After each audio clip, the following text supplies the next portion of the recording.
स्थिति में उपस्थित हूँ, वरना मुझे सोशल मीडिया में कोई चर्चित होने का शौक़ नहीं है। वर्तमान में शिक्षकों की जो स्थिति हो गई है बिहार में, बस मैं शिक्षकों की जो प्रतिष्ठा है जो बचाने का मुहिम मैं चलाया हूँ संगठन की तरफ से। इस मुहिम को लेकर के मैं नित्य आपके बीच सोशल मीडिया में उपस्थित होने का काम कर रहा हूँ। तो चलिए, प्रत्येक वीडियो की तरह हम समझते हैं कि इस वीडियो को भी आप लोगों का सहयोग मिलेगा और आप लोग अधिक से अधिक शेयर करेंगे इस खबर को, ताकि जितना ही खबर शेयर हो रहा है उतना ही साथी हमारे जागरूक हो रहे हैं। जानकारी का अभाव में जो साथी हमारे अपने आप में टूटे हुए महसूस कर रहे थे, उनमें एक नई हौसला आ रही है। तो आप अधिक से अधिक हमारी इस खबर को चैनल को सब्सक्राइब करेंगे और शेयर करेंगे, जितना हो सके अधिक से अधिक बिहार में भेजने का काम करेंगे। देखिए साथियों, हम लोगों की लड़ाई कहाँ थी? हमारी लड़ाई थी समान काम का समान वेतन। सुप्रीम कोर्ट से हार के बाद भी जब हम लोग लड़ाई को छोड़े नहीं, हम लोग इस लड़ाई में लगे रहे। सरकार को लगा कि अब इन लोग धीरे धीरे चलते चलते सब कुछ ले लेगा। एक जो जिसको कहा जाए बुजुर्ग शिक्षक, जो हमारे पहले वाले हमारे जो अभिभावक थे, वो रिटायर करके उनके स्वीकृत पद को समाप्त कर दिए सरकार। अब नीतीश कुमार जी को कहीं एहसास हो गया कि अब जो इन लोग है नियोजित वाला, ये दूसरा बुढ़वन शिक्षक तैयार हो गया। धीरे धीरे वेतन बढ़ते इन लोग भी 2025, 26, 27 होते होते ये तो 70-80 हज़ार वेतन इन लोग को पहुंच जाएगा।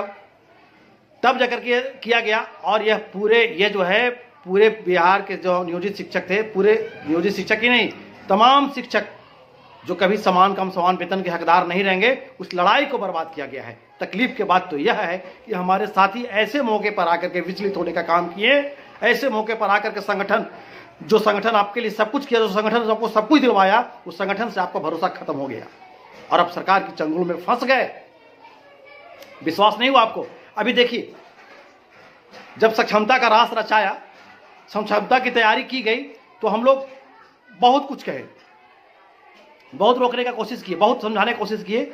कुछ साथी जो समझे, आज नियोजित के रूप में खड़े हैं। मैं उनका बार बार चरण वंदन करता हूं कि आप अपने भविष्य को बचा लिए, आप अपने आप को कलंकित होने से बचा लिए। लेकिन जो हमारी एक बहुत बड़ी संख्या, हमारे जो साथी 1,20,000, 25,000 जो साथी हमारे सक्षमता वन में बैठ गए, और आज उनके साथ जो सरकार जो व्यवहार कर रही है, वो कहीं से मतलब सुनने योग्य है, कहीं से बर्दाश्त करने के योग्य है? जरा सोचिए। पहले हम लोग सब बताइए कि ग्रेड पे जो है वो जिस प्रकार से आपका घर होता है, घर का नींव होता है, जब नींव ही मजबूत नहीं रहे तो घर का क्या स्थिति होगा भविष्य में, वो सोच सकते हैं। किसी भी सरकारी नौकरी का ग्रेड पे जो होता है, हर विभाग में सरकारी नौकरी में ग्रेड पे होता है, वह ग्रेड पे नौकरी का नींव होता है। इसका एक उदाहरण मैं और दिया था कि जिस प्रकार से शादीशुदा महिलाओं का श्रृंगार, जो 16 श्रृंगार में सबसे मुख्य श्रृंगार सिंदूर होता है, उसी प्रकार से सरकारी नौकरी करने वाले का ग्रेड पे जो होता है सबसे बड़ा मूल आधार होता है। वेतन संरचना का आधार वहीं से उत्पन्न होती है। और उसको हम उस ग्रेड पे में थे, सरकार को वही लाके, अरे लापरवाह होश आया नीतीश कुमार जी को कि हम इनको क्या दे दिए जाने अनजाने में, ये तो अब सब कुछ प्राप्त कर लेंगे।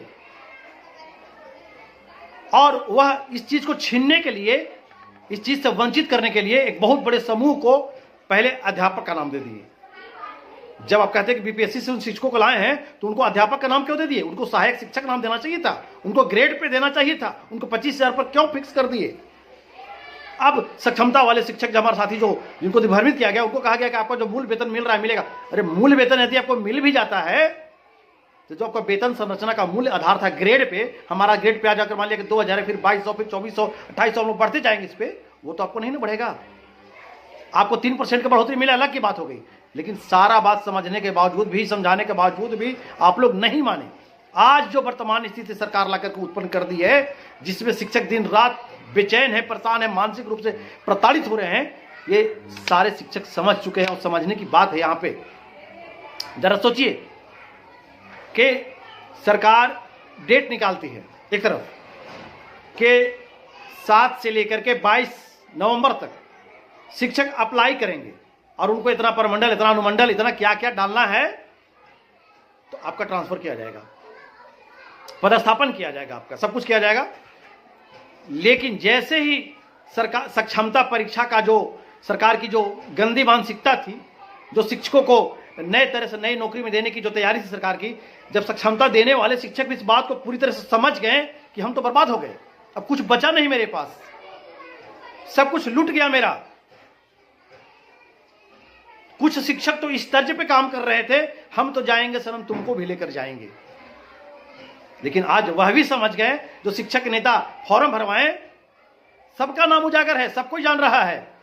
जिसको हम लोगों ने संयोजक बनाया, 14 संगठन मेरे साथ बैठा हुआ था पटना के हार्डिंग पार्क में। केशव जी भी वहां बैठे हुए थे हमारे साथ। उस दिन भी केशव जी हमको हिदायत किए थे कि आप कहां जा रहे हैं, 14 संगठन हमारे साथ बैठा हुआ है, आप किसके पास जा रहे हैं। आज वह लोग नेता लोग कहां गए, सब इससे यही साबित होता है कि सब लोग चंदा का नेतागिरी किया, सिर्फ चंदा का नेतागिरी किया, चंदा लेकर सब कोई चुप हो गया। मैं कभी अपना चंदा के लिए कोई वायरल नहीं किया हूं, मैं ईमानदारी शिक्षक की लड़ाई लड़ता हूं। आज जब विषम परिस्थिति शिक्षक के साथ है तो लोग मौन साधना कर लिया है, मौन व्रत ग्रहण कर लिया है, यह बर्दाश्त नहीं होगा।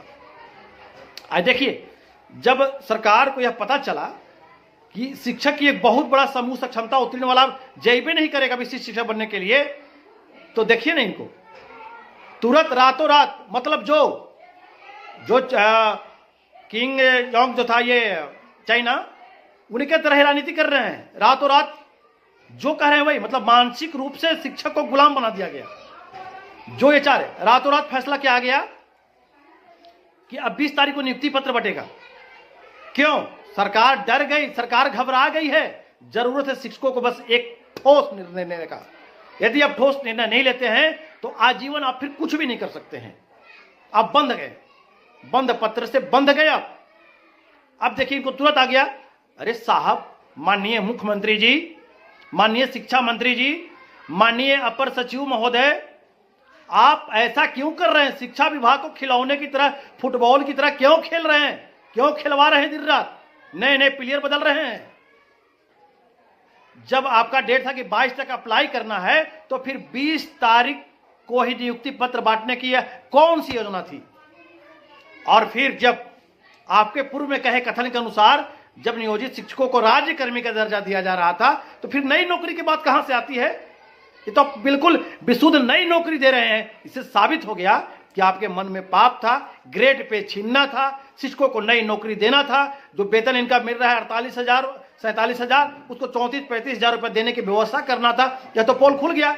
सरकार घबरा गई और घबरा करके रातों रात निर्णय लेकर के और 20 तारीख को, अब 20 तारीख को बताइए ना, माननीय मुख्यमंत्री जी बांटेंगे नियुक्ति पत्र, सभी जिलों में जिला पदाधिकारी से बंटवाएंगे। और शेष जो हमारे शिक्षक बचे हुए विशिष्ट शिक्षक वाले भाई, सब कुछ लुटा दिए, उनको बांटेंगे प्रखंड में।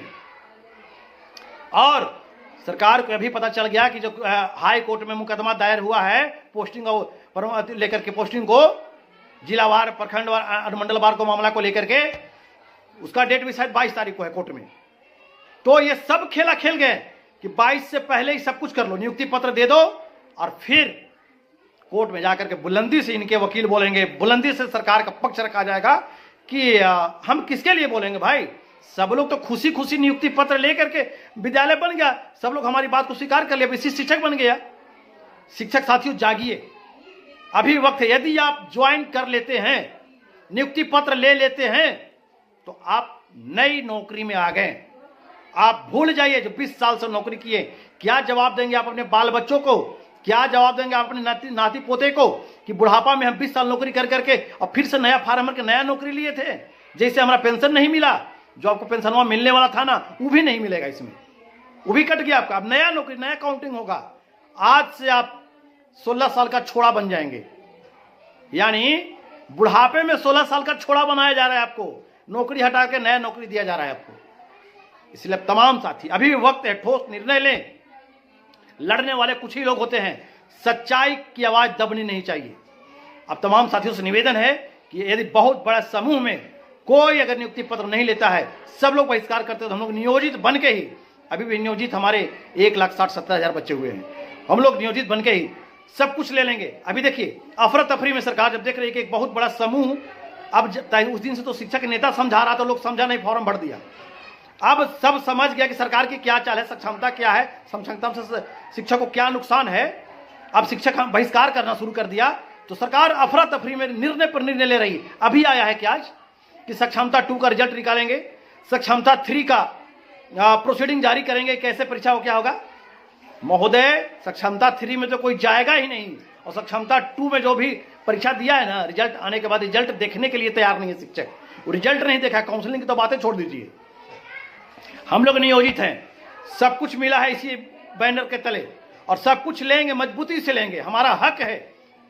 संविधान से और न्यायालय से ऊपर कोई नहीं है। न्यायालय के द्वारा फैसला दिया गया है कि ये शिक्षक नियोजित जो है नियोजित रहेंगे। उसमें जो सरकार जो फॉर्म अप्लाई करके निकाली थी, उसमें भी निकाली है कि जिनको इच्छा है वो ये फॉर्म को भरेंगे। आप लोग अभी भी मौका है, संगठन के साथ दीजिए। संगठन हमेशा आपको न्याय दिलाने का काम किया है।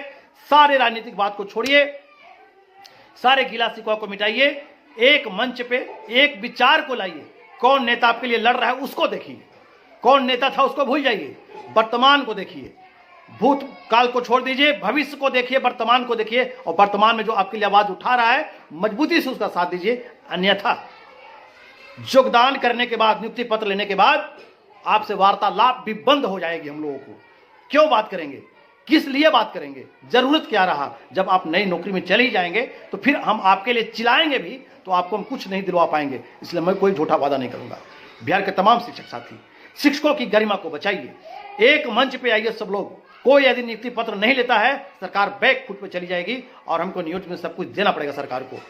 इसलिए बिहार के तमाम शिक्षक साथी, अगर हमारी बात आपको पसंद आता है तो आप खबर को अधिक से अधिक शेयर करें, अधिक से अधिक सब्सक्राइब करें, अधिक से अधिक साथियों तक भेजने का काम करें, ताकि जो बिहार में शिक्षकों के साथ आपदा जैसी स्थिति पैदा कर दी गई है सरकार के द्वारा, शिक्षक को इससे मुक्ति दिलवाया जा सके।